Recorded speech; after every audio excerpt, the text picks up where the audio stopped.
Welcome back to Great Day.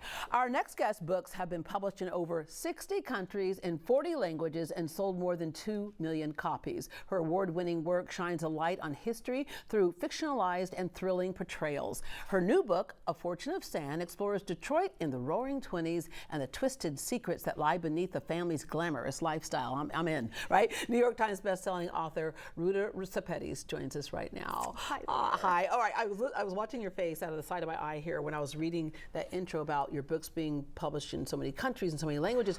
You almost still can't believe it, can you? I can't. But you know, I have to mention that that is not my achievement. There are translators who are working so hard to translate that story, to bring it to readers in so many countries. So they're my creative partners, my co-writers. You grew up in Detroit, a family of artists, readers, music lovers. When it comes to how you fall in the family, you had the brilliant siblings. I did. I'm the youngest of 3, and I remember going to middle school orientation, and my siblings' AP teacher said, "Oh, there's another Sepetys. I'll see you, in the fall." And my mom put her arm around me and said, "We'll see." Yeah. Ruta is really creative. Yeah. Well, that paid off. It ended up did. paying off. Your grandparents and dad fled Stalin's regime in Lithuania, and so you come from immigrant families, which sometimes we see has a different feeling in the home in terms of where you're living and just assimilation and all that. Absolutely. My father fled when he was only 4 years old. He spent 9 years in refugee camps before being able to make it to the United States. And it was really seeing my dad come here that inspired my interest in stories. Even as an adult, when my dad moved to a new neighborhood, these narratives sprouted up pretty quickly that, oh, he was unpatriotic because he didn't go to the 4th of July party. But when the neighbors learned his story and realized that when the fireworks went off, it made my father feel like he was in the war. Wow. And almost like what PTSD that's exactly that we say today, it. Right? Yeah. But once they learned his story, like the atmosphere around him went from criticism to compassion. And knowledge of story, it allows us to use our greatest gifts as humans. And so it started with my own family, understanding their underrepresented story and thinking, how can I tell stories? Yeah. That makes so much sense, though. When somebody acts in a way that you seem to be crazy. Yes. Once you know why they're acting that way, go, okay, there's some credibility. Right. I get it now. Yeah. Exactly. Right. All right. So growing up, you heard many stories about Detroit's golden age, and a lot of times people will think, oh, you mean Motown? That was a golden age, Sure. or the big 3, the car companies. That was a golden age as well. But there was a term that they would use about Detroit, a title that it had. The Paris of the Midwest. Yeah.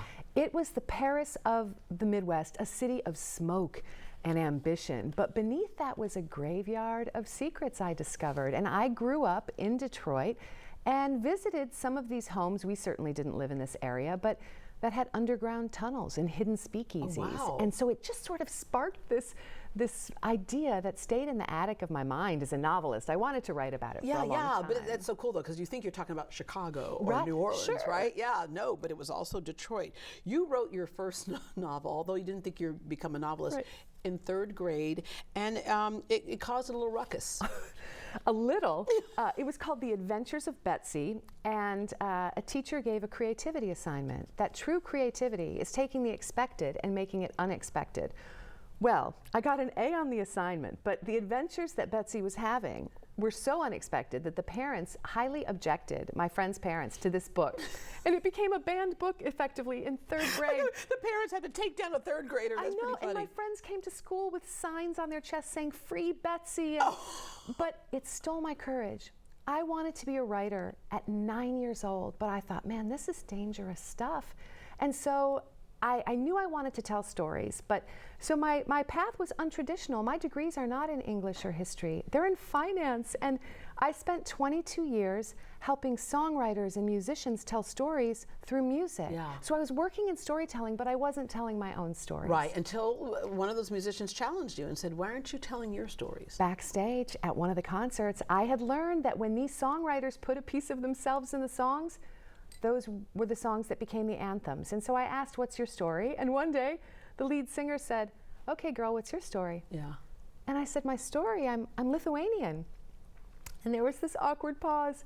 And he said, I'm so sorry, how long have you had that? And I said, no, Lithuanian's not an illness. He said, what is it? I said, Lithuania is a country. Yeah. And then he challenged me. He said, you know, with all due respect, I think you need to know how to tell your own story because we don't understand what that means. And I wonder how most of us would react if someone just shines that spotlight on you and says, 3, 2, 1, what's your story? Exactly. You know? All right, so your first novel, published at age 44, Between Shades of Gray. Yes, at 44, and I did a pivot. I had a career, I owned a company, and I published my first 2 books while working full-time in the music industry, and then I started writing novels, and my publisher came to me and said, what if you quit this music job?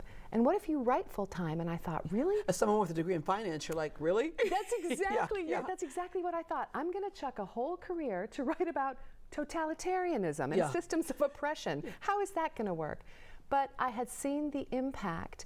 And when I say impact, that was with the help of educators and journalists and bookstores to help me tell stories and give voice to people who had never had a chance to tell their story. And you've been so applauded for how you even do your research. I mean, you've gone to 6 different countries researching about, salt to the sea. Yeah. And that story was about? Salt to the sea. Most people think the Titanic is the largest maritime disaster, not by a long shot. It was the Wilhelm Gustloff, the single largest maritime disaster in history, and no one knows about it. And so that's what that book was about. Okay, and then there was I Must Betray You.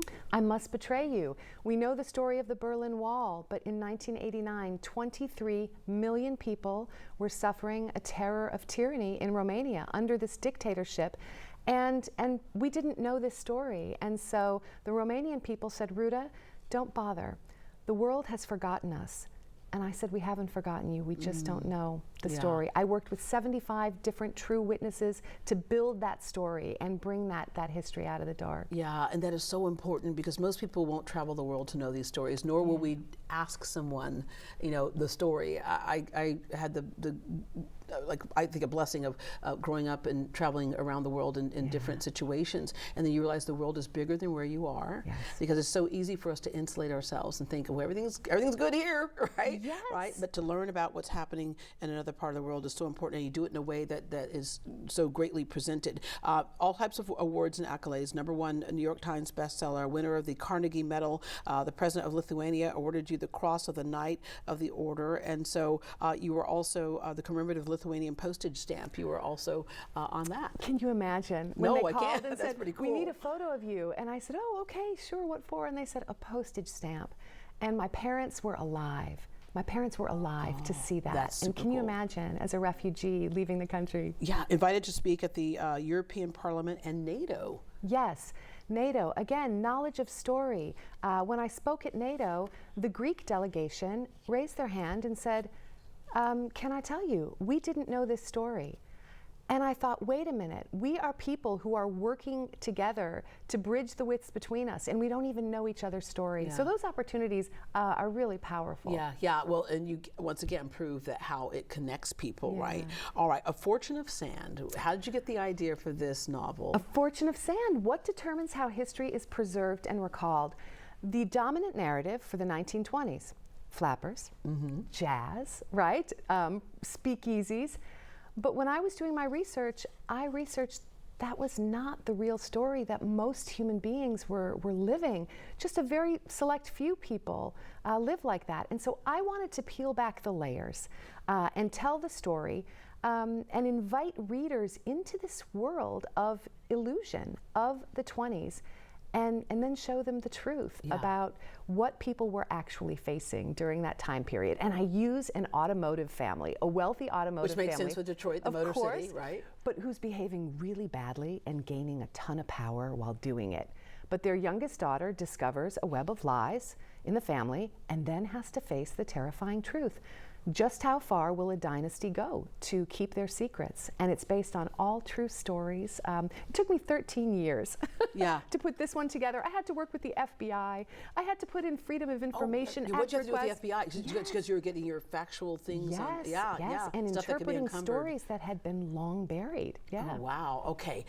Overall, I mean, we're immersed in the book, and I love the cover and everything, right? It just speaks to the Art Deco period and the whole bit. Yes. But we get immersed in the book, and it's a great story. But, for every author, your last partner in writing a book is a person reading it, right? Yes. And so what do you hope people overall, we'll all interpret things differently, will get out of this that they apply to their life and their thoughts? I want people to know that you can seize power amidst a situation in society that is determined to deny it from you. Yeah. And again and again, women in the 20s, they showed that example that we can't choose our hardship, but we can choose how we face our hardship. Wow. And that was inspiring for me.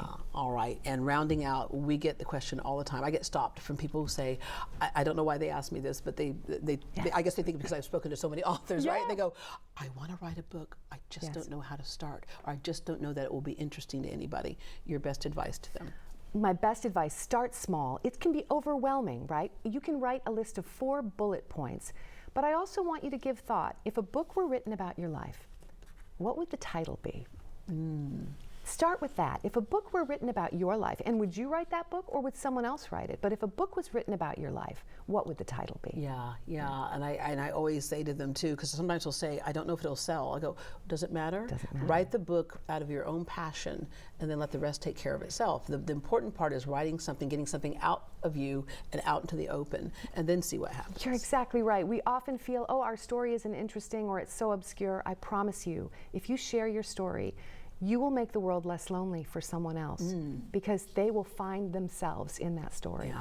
That's great. Thank you so much. Thank you for having me. All right, you can find signed copies of A Fortune of Sand, the latest book by Ruta Sepetys, at Blue Willow Bookshop on Memorial Drive or everywhere else books are sold. Now, Blue Willow Bookshop is amazing because they bring in such great authors, which they brought you in. So thank you for stopping by here before you head back home. For more information on Ruta, visit greatdayhouston.com and we will connect you.